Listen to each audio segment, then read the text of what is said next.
और दोस्तों, आज हम दो कंपनी के शेयर के बारे में बात करेंगे, क्योंकि पिछले हफ्ते भर से ये दोनों ही शेयर काफ़ी चर्चित है और इसमें दोनों में ही 35 से लेकर 40% तक की तेज़ी आ चुकी है।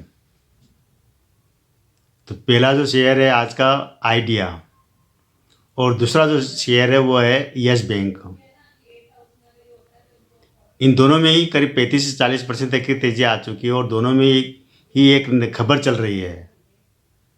और खबर इसी चल रही है कि जिससे लगता है कि ये शेयर 100 150 तक आराम से निकल जाएंगे। अब ये खबर बनाई जा रही है, या खबर में सच्चाई है कि नहीं है, कितनी सच्चाई है, क्या है, सारी बातें आपको इसी वीडियो में मिलेगी। आप पूरा वीडियो देखना ताकि आपको इन्वेस्ट करने, अगर आपने इन्वेस्ट कर रखा है तो भी आपको पता लग जाएगा, और इन्वेस्ट करना क्या अगर आपको मानस है तब भी आप इसको पूरा देखिए इस वीडियो को। तो पहले हम बात करते हैं आइडिया की। आइडिया का शेयर 13-14 रुपये के आसपास ट्रेड कर रहा था और अब एकदम खबर के बाद में ये करीब 18 रुपये तक निकला है। हालांकि अभी भी 17 रुपये पर ट्रेड कर रहा है आज की तारीख में। इसमें खबर ये आई थी कि जो एलन मस्क है, जो टेस्ला के मालिक है एलन मस्क है, उनकी स्टारलिंक करके एक इंटरनेट प्रदाता कंपनी भी है। तो ऐसी खबर आ रही है कि आइडिया के अंदर वो इन्वेस्ट कर रहे, बड़ा भारी इन्वेस्टमेंट कर रहे हैं, जो एलन मस्क टेस्ला के मालिक है। हालांकि अगर अभी आप देखेंगे तो कोई इसकी दोनों ही कंपनी ने कोई बड़ी पुष्टि नहीं की, ना तो आइडिया की तरफ से कोई पुष्टि हुई है, नहीं एलन मस्क की तरफ से। कुछ ज़रूर ऐसे लेटर जारी गूगल पे ऐसे लेटर आ रहे हैं जिसके अंदर, लेकिन कोई कंफर्म वाली बात नहीं है कि एलन मस्क कितना इन्वेस्ट करेंगे या नहीं करेंगे, और करेंगे तो किस रूप में करेंगे। इस सारी खबर को हवा इसलिए मिली है कि पिछले दिनों नरेंद्र मोदी की और एलन मस्क की जो मुलाकात हुई थी, उससे उम्मीद जताई जा रही है कि कोई एलन मस्क यहाँ पर कुछ अपने मोबाइल या इंटरनेट के उसमें कुछ बड़ा इन्वेस्टमेंट करने वाले हैं। अब समझ में नहीं आता है कि ये इन्वेस्टमेंट किसकी तरफ से करेंगे, या क्या कंपनी में हिस्सेदारी खरीदेंगे। तो हिस्सेदारी तो अभी सरकार के पास 33% हिस्सेदारी है, भारत सरकार के पास है आइडिया की। बाकी कुछ वोडाफोन के पास है और कुछ कुमार मंगलम बिरला के पास है, और बाकी जो बची हुई होल्डिंग है पब्लिक के पास है। तो अगर इसमें कौन अपनी होल्डिंग बेचेगा, सबसे बड़ी बात तो ये है, क्या सरकार अपनी होल्डिंग बेचेगी एलन मस्क को, या बिरला समूह अपनी होल्डिंग बेचेंगे, या वोडाफोन अपनी होल्डिंग बेचेगी। कौन भी अपनी होल्डिंग बेचेंगे ताकि इसमें स्टारलिंक का जो एलन मस्क कंपनी की एंट्री हो जाए। ऐसे नहीं होती, खबरों से एंट्री नहीं होती है, क्योंकि जब तक कोई बड़ी होल्डिंग कोई बेचने को तैयार नहीं होगा उनकी एंट्री हो नहीं सकती है।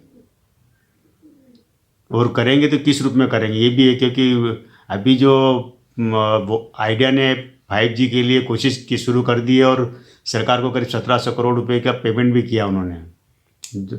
और इसके अलावा एक और चीज़ खबर आ रही है जो कि अच्छी खबर कह सकते हैं आइडिया के लिए, कि कुछ इनके जो टैक्स वगैरह का जो था उसमें कुछ इनको राहत मिली सरकार की तरफ से। टैक्स और वो जो टैक्स पर जो पेनल्टी थी उसमें कुछ राहत मिली है। तो उसकी वजह से कुछ पॉजिटिव न्यूज़ बन रही है, 2-3 पॉजिटिव न्यूज़ आ चुकी है। तो कभी कभी ये होता है कि जब शेयर को अगर भगाना होता है, ऊपर चढ़ाना होता है, तो वहाँ पर क्या होता है कि ये चीज़ पॉजिटिव न्यूज़ निकाली जाती है, चलाई जाती है मार्केट में। और जब गिराना होता है तो नेगेटिव न्यूज़ की झड़ी लग जाती है। तो यहाँ पर अच्छी खबरें अगर आना शुरू हो गई है, तो ये मान के चलिए कि आने वाले दिनों में और भी अच्छी खबरें आपको देखने को मिल सकती है। और हो सकता है कि शेयर अभी 17-18 रुपये पर ट्रेड कर रहा है, यहाँ से अगर 20-25 तक या 30 तक भी जा सकता है, या अगर साल भर में अगर अपन मान के चले तो ये 50 रुपये तक को भी टच कर सकता है, अगर एलन मस्क वाली खबर अगर सच निकल जाती है और कोई बड़ा अनाउंसमेंट हो जाता है कंपनी की तरफ से, किसी की तरफ से, सरकार की तरफ से हो, एलन मस्क की तरफ से हो, या बिरला समूह की तरफ से हो।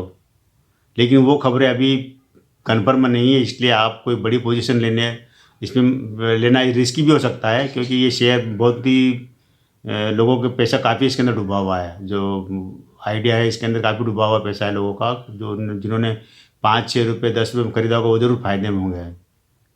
लेकिन अभी इसके अंदर कुछ भी नहीं कहा जा सकता, इसलिए मेरी तरफ से इन्वेस्ट करने की सलाह नहीं है। अगर आपने इन्वेस्ट कर रखा है तो आप होल्ड रखिए। आइए अब हम दूसरी कंपनी की बात करेंगे, यस बैंक की। यस बैंक का शेयर भी आज की तारीख में 23 रुपये 23.5 रुपये पर निकला, मतलब 20 के ऊपर निकल चुका है। काफ़ी समय तक ये शेयर 12-13 रुपये के आसपास ही ट्रेड कर रहा था, लेकिन पिछले अगर 2-3 महीने से अगर देखा जाए तो इस शेयर में तेज़ी बनी हुई है और अभी ये 23 रुपये के ऊपर निकल गया है। यहाँ पर ये जताया जा रहा है कि जो येस बैंक का शेयर भी करीब 50 या 100 रुपये के आसपास टच कर जाएगा। कोई कोई इसके 90 रुपये का भी टारगेट दे रहे हैं, 2 साल का है, साल 1.5 साल का। येस बैंक में जो बड़ी खबर निकल कर आई वो बड़ा खबर ये है कि इन्होंने जो अपने एनपीएस के लिए जो बुलिया मंगाई थी, करीब 4,000 करोड़ रुपए के इनके एनपीएस निकल के आए हैं, जो कि कहते हैं कि एक डूबत खाते जो होते हैं, बैंक जो बड़े बड़े कर्जे देती वहाँ जो डूबत खाते होते उसके अंदर से 4,000 करोड़ रुपए की उन्होंने बोलियाँ मंगाई थी उसके लिए। तो उसमें कई कहते हैं कि करीब अभी 150 करोड़ रुपए का इनको अमाउंट प्राप्त हुआ बड़ा। हालांकि 4,000 करोड़ के मुकाबले 150 करोड़ बहुत कम होता है, लेकिन ये अच्छा साइन भी है कि इनके जो डूबत पैसा में से कुछ पैसा वापस रिकवरी आ रही है, किसी तरह आ रही है, बोली के द्वारा आ रहे हैं, कहीं से अब आ रहे हैं, लेकिन हाँ कुछ पैसा इनको वापस आ रहा है। पूरा पैसा तो कभी नहीं आएगा, ये जरूर ध्यान रखें। जो 4,000 करोड़ के एनपीएस है पूरे कभी नहीं आएंगे, लेकिन ये है कि इसमें से कुछ पैसा सरकार इसको बैंक को वापस मिल सकता है। हो सकता है कि 1,000 करोड़ मिले या 1,500 करोड़ मिले, लेकिन मिलेगा जरूर, धीरे धीरे आएगा पेमेंट, जिससे भी आएगा। अगर किसी ने अगर इसको ले लिया तो उसमें से भी आएगा। दूसरा है कि येस बैंक ने जो फंड जुटाने की जो कोशिश करे, तो उस कोशिश में भी सफलता इनको मिल रही है कि बाहर से कुछ फंड इनको मिलने वाला है। कब मिलेगा, कैसे मिलेगा, कहाँ से आएगा, ये अभी पाइपलाइन में है।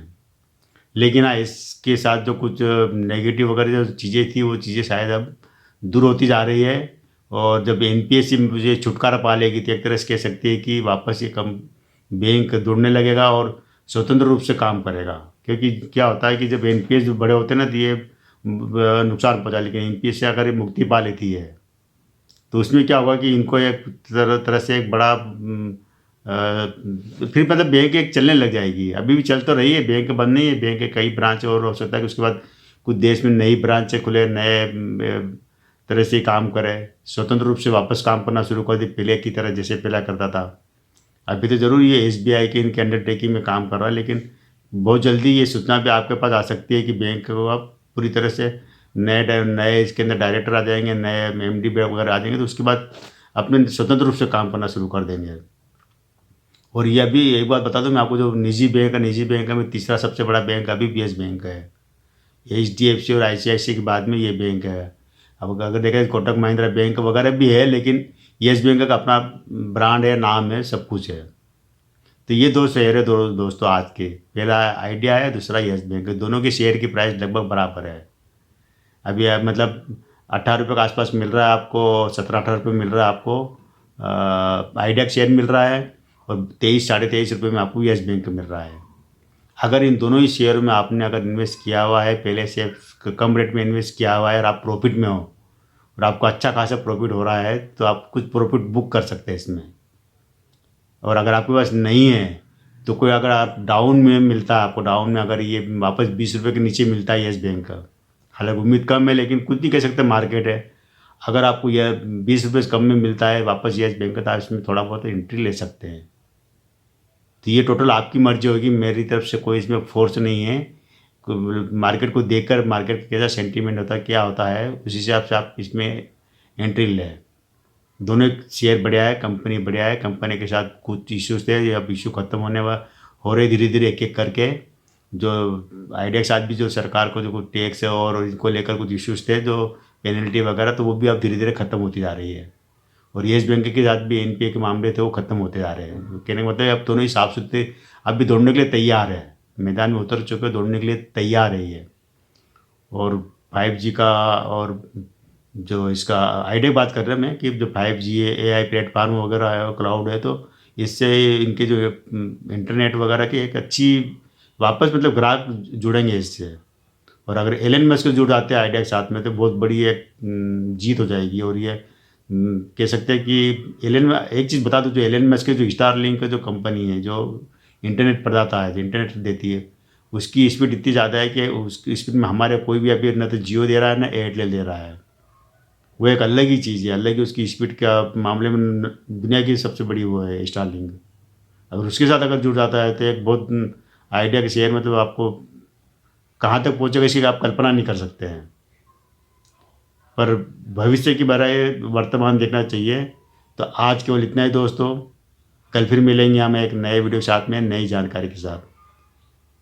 और बने रहिए मेरे इस चैनल पर, और अपने दोस्तों को बताइए, शेयर कीजिए, सब्सक्राइब कीजिए, और लाइक ज़रूर कीजिए। कमेंट्स अगर आपको कोई अच्छा कमेंट्स आ रहा है तो वो भी ज़रूर लिखिए। आपको किसी कंपनी की जानकारी चाहते हैं तो वो भी ज़रूर पूछिए मुझसे, मैं आपको सारी जानकारी दूंगा। थैंक यू दोस्तों।